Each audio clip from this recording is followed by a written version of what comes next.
Hi, happy Onam every one. നമ്മൾ ചാനലിലെ ആദ്യത്തെ വീഡിയോസ് ഒക്കെ ചെയ്യുന്ന സമയത്ത് മൂവീസ് സജസ്റ്റ് ചെയ്യുമ്പോൾ അതിൽ മൂവിയുടെ ജോണർ പറയുന്നതിന്റെ കൂടെ തന്നെ പലതരത്തിലുള്ള ജോണേഴ്സ്, അതിനകത്ത് വരുന്ന സബ് ജോണേഴ്സ്, അവയൊക്കെ പറ്റി ഈസി ആയിട്ട് മനസ്സിലാക്കാൻ പാകത്തിന് വീഡിയോസ് ചെയ്യാമെന്ന് പറഞ്ഞിട്ടുണ്ടായിരുന്നു. സോ അങ്ങനത്തെ ഒരു സീരീസ് ഓഫ് വീഡിയോയിൽ ആദ്യത്തെയാണ് ഈ വീഡിയോ. നിങ്ങൾ ചാനൽ ഒന്ന് സബ്സ്ക്രൈബ് ചെയ്തിട്ടുണ്ടോ എന്ന് ചെക്ക് ചെയ്യുമ്പോഴേക്ക് നമുക്ക് വേഗം വീഡിയോയിലേക്ക് പോകാം. കം.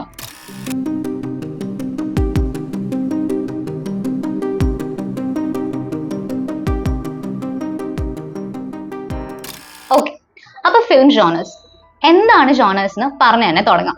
നമ്മളൊരു സിനിമ കാണുമ്പോൾ അത് എന്ത് തരം സിനിമയാണ്, എന്താണ് അതിന്റെ പ്ലോട്ട്, എങ്ങനത്തെ ക്യാരക്ടേഴ്സ് ആണ് അതിലുള്ളത്, എന്ത് തരം പ്രസന്റേഷൻ ആണ് യൂസ് ചെയ്തിട്ടുള്ളത് എന്നിങ്ങനെ മെയിൻ ആയിട്ട് 3 കാര്യങ്ങൾ, അതായത് പ്ലോട്ട്, ക്യാരക്ടർ, പ്രസന്റേഷൻ, ഈ 3 കാര്യങ്ങളാണ് നമുക്ക് ഏറ്റവും സ്ട്രൈക്ക് ചെയ്യേണ്ടത്. ഇവ അനുസരിച്ചാണ് എന്ത് ശ്രേണിയിൽ പെടുന്ന സിനിമയാണ് അതെന്ന് ഫൈനലൈസ് ആവുന്നത്. ഈ ഏത് ശ്രേണിയിൽ പെടുന്ന സിനിമയാണെന്ന് പറയുന്നതിന്റെ ജസ്റ്റ് ഇംഗ്ലീഷ് ടേം, അത്രേ ഉള്ളൂ ജോണർ എന്ന് പറയുന്നത്. ഇനി എത്ര തരം ജോണേഴ്സ് ഉണ്ടെന്ന് ചോദിച്ചാൽ ഒറ്റയടിക്ക് ഇത്ര എന്നൊരു നമ്പർ പറയാൻ പറ്റില്ല. ആൻഡ് അങ്ങനെ ഒരു കാറ്റഗറൈസിങ് ചെയ്യുന്നതും ഒട്ടും ഈസി അല്ല. ബിക്കോസ് ഒരു സിനിമയെ നമ്മൾ ഏത് ജോണറായിട്ട് കൺസിഡർ ചെയ്യണം എന്നത് വളരെ സബ്ജക്റ്റീവ് ആയിട്ടുള്ള ഒരു കാര്യം കൂടിയാണ്. ആൻഡ് ഓരോ ജോണേഴ്സ് എടുത്ത് നോക്കിയാൽ അവയൊക്കെ കോൺസ്റ്റന്റ്ലി ഇവോൾവിംഗ് കൂടെയാണ്.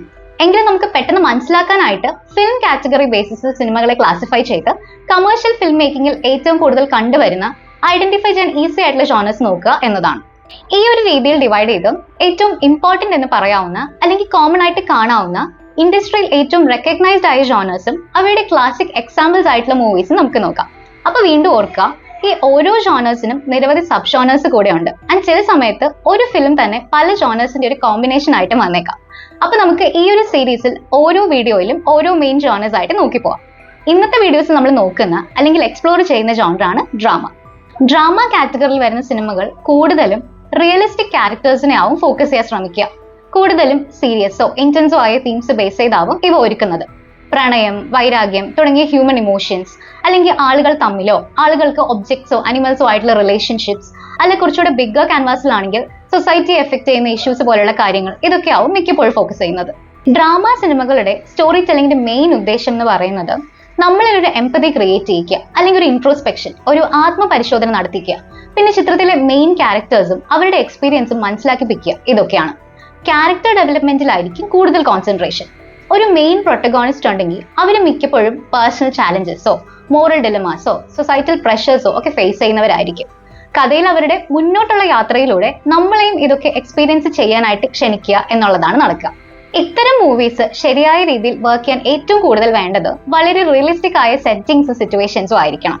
നമുക്ക് ഈ കഥാസന്ദർഭങ്ങൾ ഫേസ് ചെയ്യേണ്ടി വന്നിട്ടില്ലെങ്കിൽ പോലും അതിനൊരു ഒത്തന്റിസിറ്റിയോ റിലേറ്റബിലിറ്റിയോ ഒക്കെ ഫീൽ ചെയ്യണം. അതിനായിട്ട് ചിലപ്പോൾ സ്ക്രീനിൽ കാണുന്നത് നമ്മുടെയൊക്കെ എവറിഡേ ലൈഫിൽ കാണുന്ന കാര്യങ്ങളാവാം, അല്ലെങ്കിൽ നമുക്ക് പരിചയമുള്ള ഹിസ്റ്റോറിക് ഇവന്റ്സ് ആവാം. അങ്ങനെ നമുക്ക് പരിചയമുള്ള കാര്യങ്ങൾ കൂടുതലായിട്ട് കാണുമ്പോൾ ബാക്കിയുള്ള ഫിക്ഷണലായ കാര്യങ്ങൾ കൂടെ ഇതിനോട് ചേർത്ത് വെച്ച് നമ്മൾ തന്നെ എൻജോയ് ചെയ്യുകയും അക്സെപ്റ്റ് ചെയ്യുകയും ചെയ്യും. പിന്നെ റിയലിസ്റ്റിക് അപ്രോച്ച് ആയിരിക്കണം എന്ന് പറയുമ്പോഴും ഒരു കൃത്യമായ നറേറ്റീവ് സ്റ്റൈൽ തന്നെ ഡ്രാമ ജോണറിലെ എല്ലാ സിനിമകൾക്കും വേണം എന്നില്ല. ചിലത് വളരെ ലീനിയർ ആയ ഒരു പ്ലോട്ട് ആയിരിക്കാം. ഒരു സംഭവം, അതിനെ തുടർന്നുണ്ടാവുന്ന അടുത്ത കാര്യം, അങ്ങനെ പോകാം. അതല്ല നോൺ ലീനിയർ ആയ രീതിയിൽ, അതായത് സംഭവങ്ങൾ നേരെ ഒരു ഓർഡറിൽ അല്ലാതെ കാണിക്കുന്ന രീതി വേണമെങ്കിൽ അങ്ങനെയോ ആവാം. ഇതിൽ ഏത് സ്ട്രക്ചറിൽ ഒരുക്കിയാലും ഫൈനലി സിനിമ കാണുന്ന നമുക്ക് ഒരു സെൻസ് ഓഫ് ക്ലോഷർ, അതായത് നമ്മളും അതിന്റെ ഭാഗമാവുന്ന ഒരു ഫീൽ കിട്ടണം എന്നതാണ് മെയിൻ ജോണേഴ്സിനെല്ലാം സബ് ജോണേഴ്സ് ഉണ്ടാവും എന്ന് പറഞ്ഞല്ലോ. ഡ്രാമ എന്ന ജോണറും കാറ്റഗറിയും നോക്കിയാൽ അതിൽ പ്രധാനമായിട്ട് കണ്ടുവരുന്ന സബ് ജോണേഴ്സ് അത് ഹാൻഡിൽ ചെയ്യുന്ന തീം അനുസരിച്ച്, അല്ലെങ്കിൽ ഫോക്കസ് ചെയ്യുന്ന ഇഷ്യൂ ബേസ് ചെയ്ത് romantic drama, social drama, historical drama, psychological drama, family drama, political drama, coming of age drama, crime drama എന്നിവയാണ്. ഒരു നല്ല ഡയറക്ടർ ഈ പറഞ്ഞ കണ്ടീഷൻസ് സാറ്റിസ്ഫൈ ചെയ്യുന്ന നല്ലൊരു സ്ക്രിപ്റ്റും സ്ക്രീൻ പ്ലേ ഉപയോഗിച്ച് പാക്കേജ് ചെയ്താൽ മാത്രം ഒരു ഡ്രാമ ഫിലിം സക്സസ് ആവില്ല. അതിന് ആക്ടേഴ്സിന്റെ പവർഫുൾ പെർഫോമൻസസ് വളരെ അത്യാവശ്യമാണ്.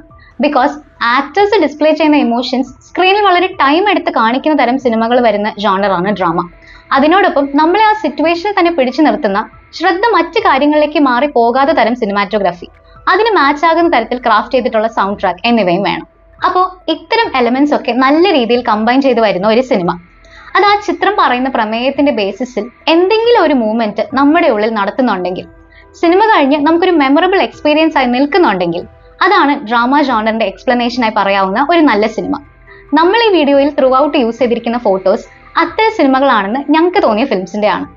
നിങ്ങൾക്ക് ഇഷ്ടപ്പെട്ടതോ ഈ പറഞ്ഞ കാര്യങ്ങളോട് ചേർന്നതോ ആയ മറ്റ് സിനിമകൾ ഓർത്തെടുക്കാൻ കഴിയുന്നുണ്ടെങ്കിൽ തീർച്ചയായും കമന്റ്സ് ആയിട്ട് പറയുമല്ലോ അല്ലെ. ഇതാണ് അപ്പോൾ നമ്മുടെ ഈ ജോണർ എക്സ്പ്ലനേഷൻ സീരീസിലെ ആദ്യ വീഡിയോ. ഇഷ്ടമെങ്കിൽ തീർച്ചയായും വീഡിയോ ലൈക്ക് ചെയ്യണം. ആൻഡ് തുടർന്ന് വരുന്ന മറ്റ് ജോണേഴ്സിൽ ഫോക്കസ് ചെയ്യുന്ന വീഡിയോസും നമ്മൾ ചെയ്യാറുള്ള മറ്റ് കാറ്റഗറി ഓഫ് വീഡിയോസും കാണാൻ ചാനൽ സബ്സ്ക്രൈബ് ചെയ്യും എന്ന് വിശ്വസിക്കുന്നു. അടുത്ത വീഡിയോയിൽ കാണുന്നവരെ ബൈ.